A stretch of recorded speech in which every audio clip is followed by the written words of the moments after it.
Et bonjour à tous. Voilà, c'est une joie de pouvoir partager la parole avec vous, comme chaque fois. Voilà, parce que la parole de Dieu, c'est quelque chose d'extraordinaire. Vous en êtes convaincus? Oui, voilà, il semblerait en tout cas. Alors ce matin, en fait, j'aimerais parler sur la coopération. La coopération, en fait, si vous tournez les pages de votre Bible, eh bien, ce n'est pas forcément un mot que vous allez trouver, mais vous trouvez en fait partout dans la Bible en fait des termes et des situations qui font référence à la coopération. Si bien que je crois vraiment, et c'est le titre de mon message, que la coopération est un incontournable pour accomplir la mission de Dieu. Alors quand on regarde un petit peu dans le monde autour de nous, je crois que les personnes ont déjà compris cela. Ce n'est pas quelque chose de nouveau. Quand on regarde dans le domaine économique, par exemple, eh bien, on voit que la coopération, c'est quelque chose en fait de très fréquent, d'usuel. Moi qui travaille dans le domaine de l'automobile, par exemple, eh bien, le nombre de coopérations qu'il y a, je ne saurais pas vous dire. Je ne saurais pas vous dire. Mais on coopère entre constructeurs automobiles pour faire des plateformes techniques. On coopère avec des fournisseurs pour élaborer de nouvelles technologies. On collabore entre la France, l'Italie, les États-Unis, la Chine et d'autres pays. Enfin bref, c'est une coopération vraiment qui existe à tous les niveaux. Et quelque part, eh bien, c'est aussi quelque chose qui est un incontournable dans le domaine économique, parce que eh bien, c'est tout simplement la nécessité de survivre en fait, qui pousse à cela. Et quand il est question, par exemple, de véhicules électriques, eh bien, s'il n'y a pas cette coopération, eh bien, je crois qu'il n'y aurait pas de véhicules électriques, tout simplement. Donc, nous ne pourrions pas répondre finalement aux exigences des normes européennes si cette coopération n'existe pas. Donc, en fait, il y a vraiment cette urgence en fait, qui existe et voilà, qui est là en fait, dans la société. Mais dans la Bible, eh bien, c'est quelque chose, comme je vous le disais, qui est très présent. Il y a même à certains moments, en fait, Dieu lui-même qui appelle à la coopération. Et en fait, c'est un thème que nous avons eu à cœur avec Anne-Marie de développer. Donc, ça fait plusieurs mois, en fait, qu'on travaille là-dessus. On a l'occasion en fait, de partager ça avec nos jeunes leaders, nos jeunes prédicateurs, en tout cas. Voilà, c'est quelque chose que nous aimons partager avec eux parce que c'est quelque chose de tellement crucial. Alors, oui, Dieu parfois appelle à la coopération d'une façon très claire, on va le voir dans un instant. Et puis, nous verrons aussi que finalement, comme je le disais, elle est nécessaire pour accomplir la mission globale de l'Église aujourd'hui dans le monde. Et que cela, au-delà de ça, eh bien, ça fait vraiment partie de la nature même de l'Église. Et que quand on parle de sacerdoce universel, c'est-à-dire le fait que nous sommes tous appelés à servir le Seigneur, eh bien, quelque part, ça parle aussi de cette coopération. Voilà. Et je dirais que cette coopération, ce n'est pas seulement dans le service, mais je crois que c'est vraiment dans l'intimité de nos cœurs, une disposition à coopérer. Alors, juste en fait, très rapidement, l'appel que Dieu lance par rapport à la coopération. Je ne sais pas si quand je parle de coopération, il y a un passage qui jaillit pour ceux qui ont lu, qui connaissent qui ont lu la Bible. Est-ce que quand je parle de coopération, il y a des situations dans la Bible où vous pouvez voir cette coopération? Oui, Ghislaine, tu as un passage qui te vient? Ouais. Voilà, soyez un comme moi et le Père sommes un. Jean 17. Ok, d'autres encore. Qui dit?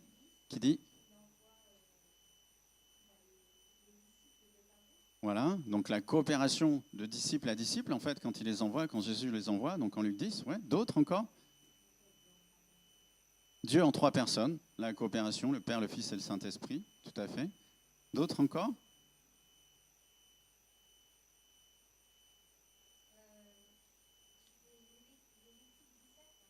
Ouais. Et Aaron, ouais. Ouais, tout à fait. Tout à fait. Ah, exactement. Donc déjà dans l'Ancien Testament, en fait, vous voyez, quand il y avait Aaron et Hur qui soutenaient les bras de Moïse, c'était une coopération. Très bien, beaucoup, effectivement, vous le voyez. J'aimerais en ajouter la pêche miraculeuse. La pêche miraculeuse. Il y avait tellement de poissons, Et finalement, eh bien, il y avait besoin des copains. Il y avait besoin que les autres viennent pour pouvoir justement prêter main forte, parce que c'était impossible en fait de ramener tous les poissons. Donc ça, vous trouvez ça dans Luc au chapitre 5, les versets 1 à 11. Et puis, j'aimerais dire aussi qu'au-delà de tout ce que nous pouvons trouver dans la Bible et qui est déjà fort riche, eh bien, il y a quelques semaines de cela, il y a une parole prophétique qui a été adressée par un prophète de l'Église apostolique italienne et qui est reconnu en fait comme prophète au niveau de l'Église apostolique italienne et qui a été partagé en fait au niveau européen et qui comporte aussi une partie pour la France. Alors je vais vous lire, c'est un petit peu long, mais je vous invite vraiment à être attentifs parce que c'est vraiment très intéressant.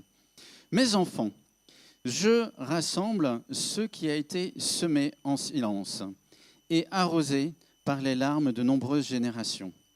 Ce que vous voyez n'est pas seulement une croissance, c'est l'accomplissement. Je rassemble ce qui était dispersé.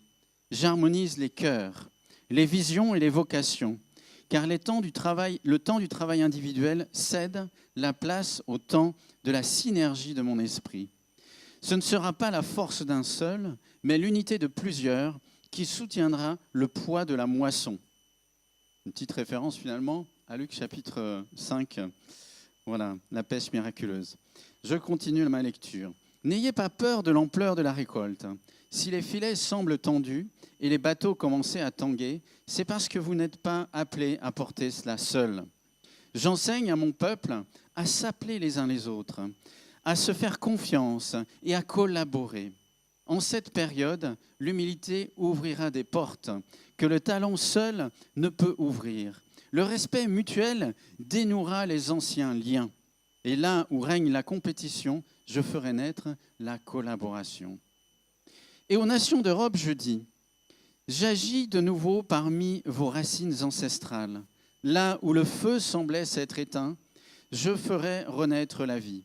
Les nations qui ont connu mon nom verront une nouvelle visitation, non pas comme auparavant, mais avec une fraîcheur qui en surprendra plus d'un.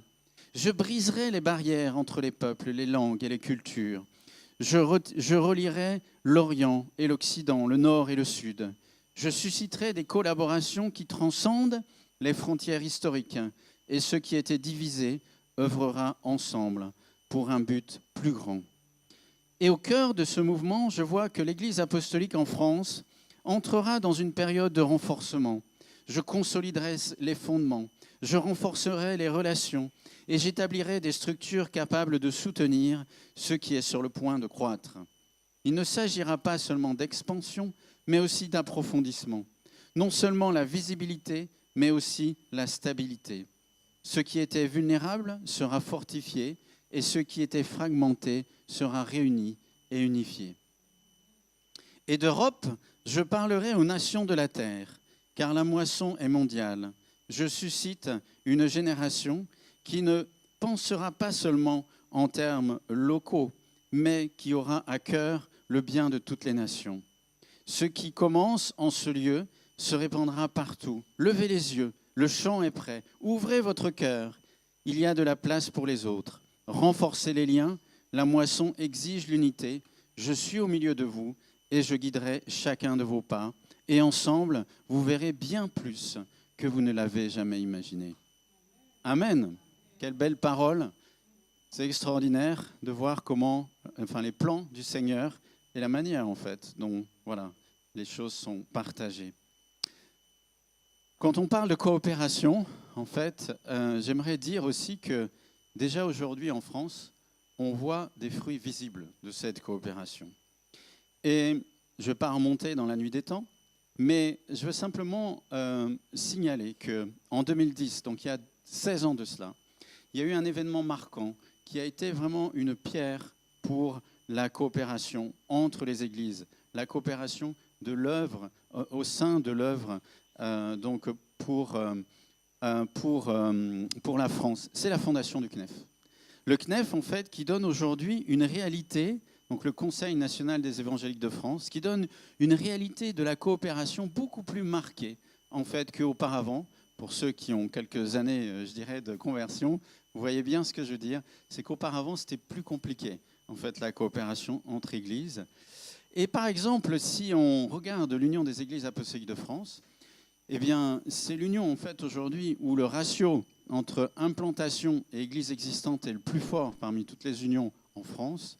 Mais si nous en sommes arrivés là, eh bien, c'est parce que à un moment donné, le CNEF, justement, a proposé ce qu'ils avaient appelé une communauté d'apprentissage à l'implantation d'églises, où nous nous sommes mis autour de la table avec d'autres unions d'églises pour travailler justement l'implantation. Et ça nous a interpellés. Et ça nous a aidés à revenir, en fait, sur, je dirais, ce qui est l'ADN de l'Église apostolique. Et puis, ces 3 dernières années, je crois aussi que la collaboration, nous l'avons vécue particulièrement sur Paris, avec, bien sûr, les JO en 2024, où vous vous souvenez, en fait, plus d'1 million d'intercesseurs, 1 million d'intercesseurs dans le monde ont prié pour Paris et pour la France. Depuis 2 ans, on a The Million Months, là, dont un certain nombre d'entre vous ont été déjà actifs cette semaine pour être dans les rues de Paris, pour pouvoir évangéliser. Juste si on regarde en fait les chiffres qui ont été communiqués, donc c'est-à-dire ils s'arrêtent un vendredi, il y a eu 875 évangiles partagés, il y a eu 54 personnes sauvées. Et quand je fais le ratio entre les deux, eh bien je m'aperçois que dans les évangiles partagés, il y a 6% des personnes qui ont accepté le Seigneur. C'est extraordinaire, n'est-ce pas ? Est-ce que c'est extraordinaire ? Parce qu'en fait, en France aujourd'hui, il y a 1%, peut-être 1,5% de chrétiens nés de nouveau par rapport à toute la population. Et là, en fait, dans cette action d'évangélisation, c'est 6% qui sont touchés. Donc ça veut dire qu'en fait, la réceptivité est là de façon plus importante que ce que nous pouvons voir aujourd'hui dans notre pays. Donc c'est gage de croissance, effectivement, pour les années à venir. Et voilà, donc ça c'est quelque chose d'extraordinaire. La Marche pour Jésus, qui a réuni aussi pour la première fois 70 000 participants, c'est aussi une œuvre de coopération qui s'étend au-delà du monde évangélique, puisqu'il y avait aussi des catholiques qui ont participé, des catholiques qui sont ouverts à la collaboration, à la coopération. Et voilà, c'était du jamais vu. 70 000 participants, Marche pour Jésus, ça n'a jamais existé. Amen. Voilà, Dieu a voulu, je crois qu'au-delà de ces appels et de ces fruits que je vous citais, la coopération est quelque chose de profondément ancré dans le cœur de Dieu. Et en fait, Dieu a voulu accomplir son œuvre à travers l'Église, et non tout seul. Ça montre aussi, en fait, une volonté de coopération de sa part. Alors, qu'est-ce que la coopération ? Si on regarde dans le dictionnaire, en fait, la coopération, c'est l'action de participer à une œuvre commune. Et tout d'abord, j'aimerais souligner que la coopération fait partie de la nature même de l'Église, parce qu'il est question en fait de cette interdépendance entre les membres. Et si je regarde en fait dans la Bible, en Romains au chapitre 12, à partir du verset 3, à cause du don que Dieu m'a accordé dans sa bonté, je le dis à chacun de vous, ne vous prenez pas pour plus que vous n'êtes, mais ayez une idée juste de vous-même, chacun selon la part de foi que Dieu lui a donnée. Nous avons un seul corps, mais il y a plusieurs parties qui ont toutes des fonctions différentes. De même, bien que nous soyons nombreux, nous formons un seul corps en union avec le Christ, et nous sommes tous unis les uns aux autres avec les parties d'un même corps. La coopération, vivre l'interdépendance du corps de Christ, et par principe, votre corps, vous qui êtes assis ici dans cette salle ce matin, eh bien, votre corps fonctionne en coopération, les organes les uns avec les autres.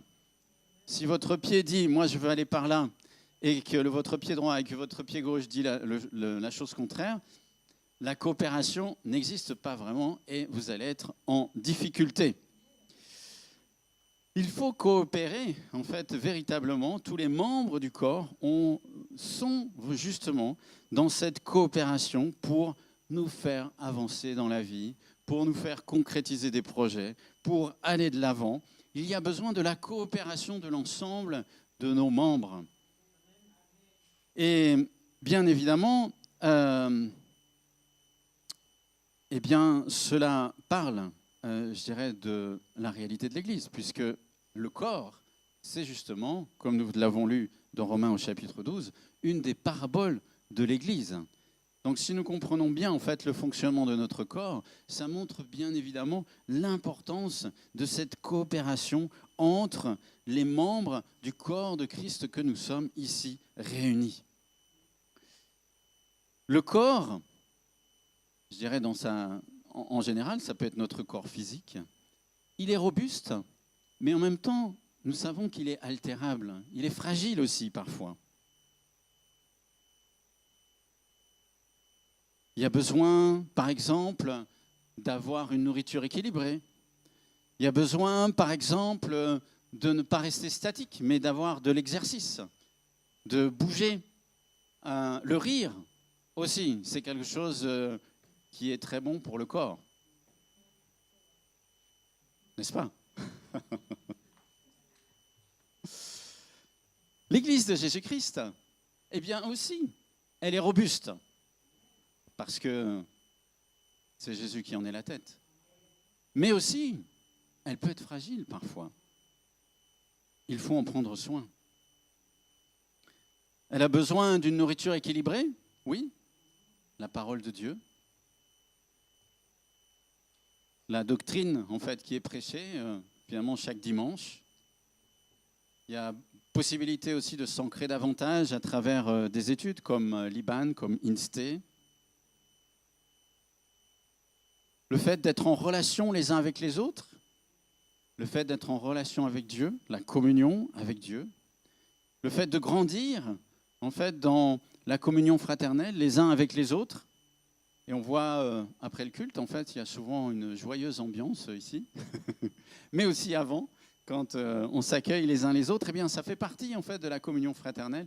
C'est important de soigner justement ces moments, de donner des paroles dans ces moments particulièrement informel, d'être encourageant, d'aller vers les autres, peut-être des personnes que nous ne connaissons pas vraiment beaucoup, mais ce n'est pas grave. En fait, c'est vraiment l'idée de pouvoir être en communion les uns avec les autres. Et même, je vous encourage, s'il y a des personnes, regardez un instant autour de vous. Regardez un instant autour de vous. Je vous autorise à regarder un instant autour de vous. Voilà. Est-ce qu'il y a des personnes, en fait, que vous ne connaissez pas vraiment dans cette salle? Eh bien, je vous encourage à passer du temps, parce que ça fait partie, passer du temps avec elles, parce que ça fait partie, justement, du fait de grandir dans notre coopération, de grandir, en fait, dans notre connaissance les uns des autres. Et puis, on a les groupes de croissance aussi, que nous avons mis en place. En fait, qui fait partie d'un groupe de croissance aujourd'hui? Ok, quelques-uns? Ouais, ok, super. Voilà, donc c'est important. Ça nous permet justement de s'encourager les uns les autres. Et puis, il y a aussi les groupes connexion que nous vivons une fois par mois. Nous en vivrons un donc fin juillet. On a changé la date pour le mois de juillet. Mais voilà, groupe connexion, en fait. C'est aussi un moment de connexion les uns les autres, où nous sommes là pour nous enrichir les uns les autres. Vivre aussi dans un service, c'est-à-dire servir le Seigneur les uns avec les autres, c'est-à-dire coopérer finalement à une œuvre commune, coopérer ensemble à la louange, coopérer ensemble à l'enfance, coopérer ensemble à la sono qui est tellement importante, à l'accueil, etc., etc. Tout cela, en fait, c'est toute une série d'équipes au ménage, en fin de culte et pendant la semaine. Voilà, tout cela, en fait, c'est une série d'équipes en fait, qui sont là et qui travaillent et qui coopèrent, je dirais, à un même but, à un but commun, et qui sont là aussi pour s'encourager les uns les autres. Voilà, de quoi, finalement, l'Église a-t-elle besoin aujourd'hui? Eh bien, voilà, dans mon cœur, en fait, je suis prêt à coopérer. On est membre, on vit la confiance, on vit l'interaction, le service, le travailler ensemble, de s'édifier, de s'encourager. On est membres les uns les autres. Et quelle importance, effectivement, d'être ouvert vis-à-vis de la personne qui est assise à 3 rangées de moi ce matin. Et voilà, eh bien, c'est important aussi de pouvoir être, je dirais, dans la coopération les uns avec les autres. Et puis, voilà, bibliquement parlant, il y a cette notion de sacerdoce universel, disant en fait que chacun, 1 Pierre 4, verset 10, chacun que chacun de vous mette au service des autres le don particulier qu'il a reçu de Dieu. Vous serez ainsi tous de bons administrateurs de la grâce infiniment variée de Dieu. Voilà. Donc, si en fait chacun exerce ce qu'il a reçu de Dieu, eh bien, ce n'est pas juste pour le faire dans son coin, mais c'est vraiment pour le faire en fait ensemble. Et c'est vraiment cette notion d'ensemble qui va porter du fruit. Faire des nations des disciples, possible, oui, mais si nous exerçons les uns et les autres les dons que nous avons reçus. Romains chapitre 12, donc la suite des quelques versets que je vous ai lus tout à l'heure. Nous avons des dons différents à utiliser selon ce que Dieu a accordé gratuitement à chacun. L'un de nous a-t-il le don de transmettre des messages reçus de la part de Dieu? Qu'il le fasse selon la foi. Un autre a-t-il le don de servir? Qu'il serve.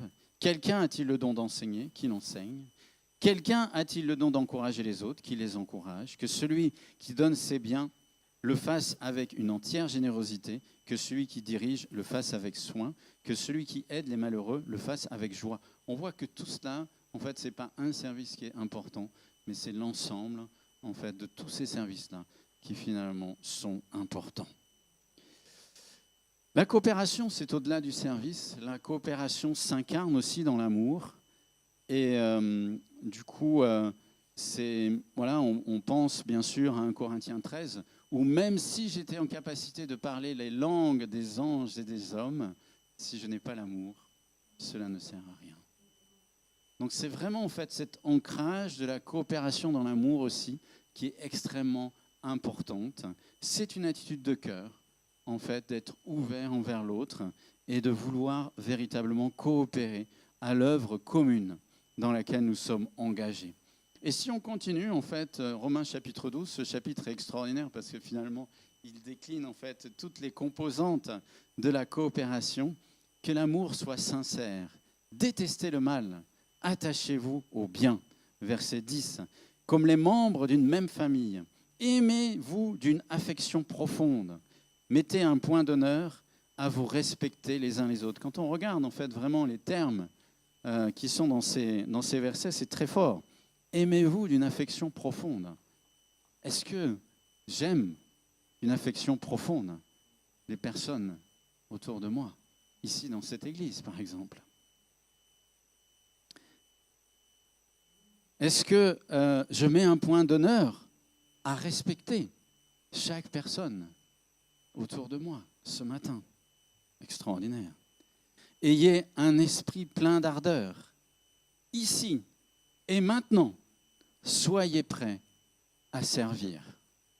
Ici et maintenant. Ce n'est pas demain, ce n'est pas ailleurs, c'est ici et c'est maintenant. Amen. Servez le Seigneur avec un cœur d'ardeur, plein d'ardeur. Ce n'est pas je le fais parce que, bon, il faut que je le fasse. Non, c'est quelque chose en fait vraiment qui vient du fond de moi-même. Et j'ai vraiment à cœur de servir. Et je coopère parce que c'est vraiment quelque chose qui me booste, qui me pousse. Réjouissez-vous à cause de votre espérance. Soyez patient dans la détresse. Ah bon?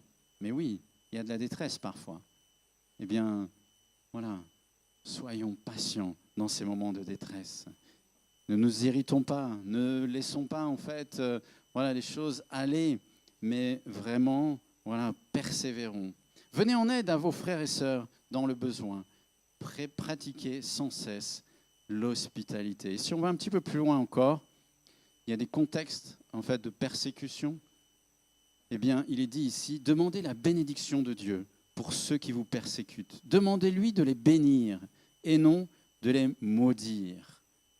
Voilà, c'est vraiment l'idée. Alors peut-être on n'est pas dans un contexte de persécution, mais on peut être dans des contextes d'inimitié, dans des contextes de rivalité, dans des contextes en fait vraiment de difficulté. Eh bien, je crois que le cœur en fait de coopération ce matin, c'est demander la bénédiction de Dieu pour ceux qui vous entourent, pour ceux avec lesquels c'est difficile peut-être, pour ceux avec lesquels eh bien, vous n'allez peut-être pas naturellement. Et demander à Dieu de les bénir de les bénir et non de les maudire. Réjouissez-vous avec les personnes qui sont dans la joie. Pleurez avec celles qui pleurent. Ça aussi, c'est la coopération, d'être autour des personnes qui se réjouissent. Et il est bon de se réjouir avec les personnes qui se réjouissent, mais la Bible nous dit aussi qu'il est bon de pleurer avec ceux qui pleurent. Vivez en bon accord les uns avec les autres. N'ayez pas la folie des grandeurs, mais laissez-vous attirer par ce qui est humble. Ne vous prenez pas pour des sages. Ne rendez à personne le mal pour le mal. Efforcez-vous de faire le bien aux yeux de tous. Et s'il est possible, dans la mesure où cela dépend de vous, vivez en paix avec tous. Très chers amis, ne vous vengez pas vous-même, mais laissez agir la colère de Dieu, car l'Écriture déclare « C'est moi qui tirerai vengeance, c'est moi qui paierai de retour, dit le Seigneur. » Et aussi, si ton ennemi a faim, donne-lui à manger, s'il a soif, donne-lui à boire, car en agissant ainsi, ce sera comme si tu amasses des chardons ardents sur ta tête. Ne te laisse pas vaincre par le mal, sois au contraire vainqueur du mal par le bien. Est-ce que tout ce passage, ça ne parle pas de la coopération? Mais pas une coopération de surface, mais une coopération véritable, une coopération réelle, de tout cœur. Voilà, d'être vraiment les uns avec les autres. Quand il y en a un qui pleure, on pleure avec lui. Quand il y en a un qui se réjouit, on se réjouit avec lui. Et s'il y en a avec lesquels ça ne passe pas, peu importe. En fait, bénissons ces personnes. Voilà, c'est vraiment une interpellation que nous lance la parole de Dieu au plus profond de nous-mêmes, au siège même de nos émotions, de nos raisonnements, de vivre de tout cœur cette coopération et d'y aspirer profondément. Et la coopération, bien sûr, le dernier point, c'est pour accomplir la mission globale de Dieu. Je parlais tout à l'heure du corps. On ne peut pas avoir un corps, on ne peut pas se séparer en deux. Il faut un petit peu de cohérence. Voilà. Et si on veut œuvrer, comme nous a interpellé cette prophétie que je vous ai lue tout à l'heure en début de message, si on veut vivre cela, eh bien, c'est vraiment d'être focalisés tous ensemble sur le même but. Et ce même but, finalement, se trouve, je le crois, dans deux textes bibliques que je vais lire. C'est l'Évangile de Jean, chapitre 13, versets 34 et 35. « Je vous donne un commandement nouveau, aimez-vous les uns les autres. Il faut que vous vous aimiez les uns les autres comme je vous ai aimé. Si vous avez de l'amour les uns pour les autres, alors tous sauront que vous êtes mes disciples. » Si vous avez de l'amour les uns pour les autres, c'est la condition. Si nous nous aimons les uns les autres, alors tous sauront que vous êtes mes disciples. Et j'ai juste une petite anecdote, mais c'est vrai que les autorités politiques, les maires, etc., sont toujours très interpellés par nos communautés qui sont d'une diversité culturelle extraordinaire. Et les gens se disent, mais comment est-ce qu'ils font pour vivre ensemble avec toutes leurs cultures différentes? Parce que c'est un vrai challenge pour la société. Et par la grâce de Dieu, l'unité d'un Saint-Esprit, eh bien, il y a cette réalité dans l'Église. Matthieu 28, versets 18 à 20, Jésus s'approcha d'eux et leur dit, « Toute autorité m'a été donnée dans le ciel et sur la terre. Allez donc auprès des gens de tous les peuples et faites d'eux mes disciples. Baptisez-les au nom du Père, du Fils et du Saint-Esprit et enseignez-leur à pratiquer tout ce que je vous ai commandé. Et sachez-le bien, je suis avec vous tous les jours jusqu'à la fin du monde. » Si les membres du corps que nous sommes ne courent pas vers le même but, c'est-à-dire celui que je viens de décrire, ça va être compliqué. Est-ce que, en tant que membre ce matin, en tant qu'auditeur ce matin, nous sommes motivés, nous sommes interpellés par cette mission que le Seigneur a pour son Église aujourd'hui? Ça doit être quelque part notre interpellation première. C'est la raison d'être de l'Église. C'est pour cela, en fait, que l'Église a été suscitée, afin d'apporter, afin de former des disciples qui apportent, en fait, au monde cette bonne nouvelle. Et ces personnes touchées vont à leur tour faire des disciples qui vont à leur tour apporter au monde cette bonne nouvelle. Est-ce que nous sommes vraiment motivés par cette vision? La coopération, en quelque sorte, eh bien, c'est un engagement mutuel, les uns avec les autres, vers un objectif commun, qui est celui que je viens de décrire. Alors, est-ce que c'est quelque chose qui nous interpelle ce matin? Et c'est vraiment, en tout cas, quelque chose qui est au cœur de la vision de Dieu aujourd'hui. Amen. Alors, Dieu appelle, en conclusion, Dieu appelle à la coopération. Spécifiquement dans la Bible, vous avez cité des exemples là où Dieu appelle à la coopération. Nous le sommes aujourd'hui à travers cet appel prophétique aussi. Mais la coopération est intégrée vraiment à la nature même de l'Église en tant que corps. L'exercice du sacerdoce universel où chaque chrétien met au service des autres les dons reçus inclut cette notion de coopération. Et enfin, l'accomplissement de la mission de Dieu est lié à la coopération. Voilà, dans la réalisation de cette vision. Amen. Alors j'aimerais ce matin que nous puissions nous poser quelques questions. Voilà, peut-être je vous propose de nous interroger, de prendre ce temps vraiment comme un temps d'interpellation peut-être plus personnel encore. Et la question en fait que j'aimerais vous poser, qu'est-ce que je peux faire pour vivre la coopération au niveau de l'Église dans laquelle je suis aujourd'hui, donc l'Église apostolique de Paris? Qu'est-ce que je peux faire? Voilà, prenons cette question, prenons quelques instants, peut-être fermons les yeux si vous le souhaitez, mais voilà, posons-nous cette question. Qu'est-ce que je peux faire pour vivre la coopération au niveau de l'Église aujourd'hui?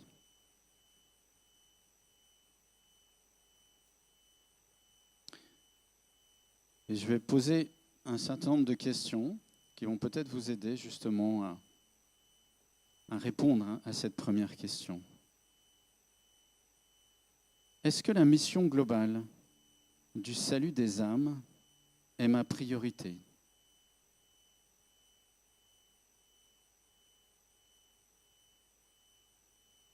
Est-ce que je prie pour cela?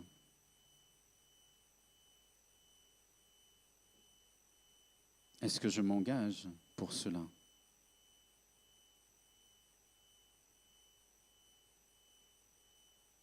Quand l'Église engage une action de mission, est-ce que je suis interpellé?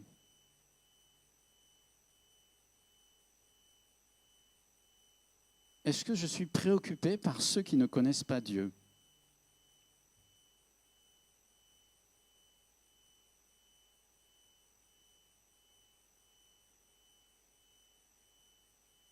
Est-ce que je m'intéresse à ce que les autres membres de l'Église vivent?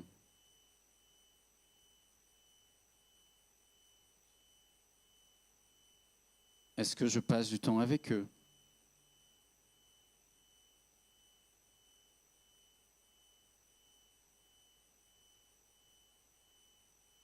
Est-ce que ce matin, il y a des personnes avec lesquelles tu n'as jamais pris le temps de vraiment les connaître?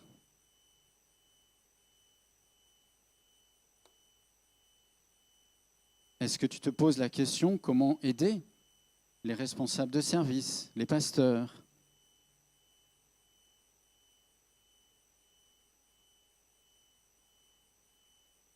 Est-ce que tu mets tous tes efforts à soigner les relations, à conserver le lien de la paix?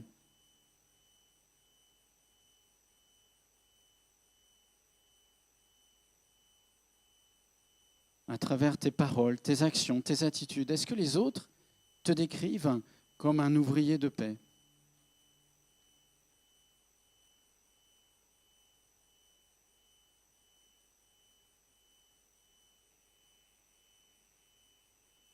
Mets-tu tes dons, tes talents au service des autres, non pas pour un bénéfice personnel, tirer une estime de soi ou se mettre en avant ou je ne sais quelle autre raison, mais uniquement pour bénir les autres, comme Christ l'a fait en venant donner sa vie pour ton salut et celui de l'humanité.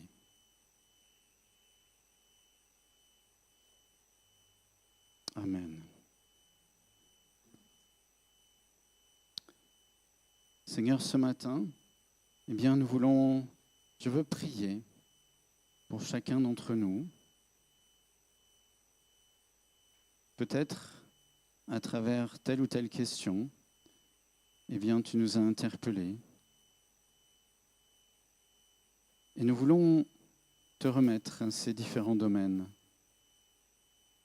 Seigneur, nous voulons grandir avec toi, en toi. Peut-être tu fais bouger nos cœurs ce matin, mais nous voulons grandir dans cette réalité biblique de l'Église, qui est la coopération. Alors, aide-moi, aide-nous à mettre en pratique là où tu nous as interpellés ce matin, à prendre des résolutions afin d'aller plus loin. Dans le nom de Jésus, nous prions. Amen.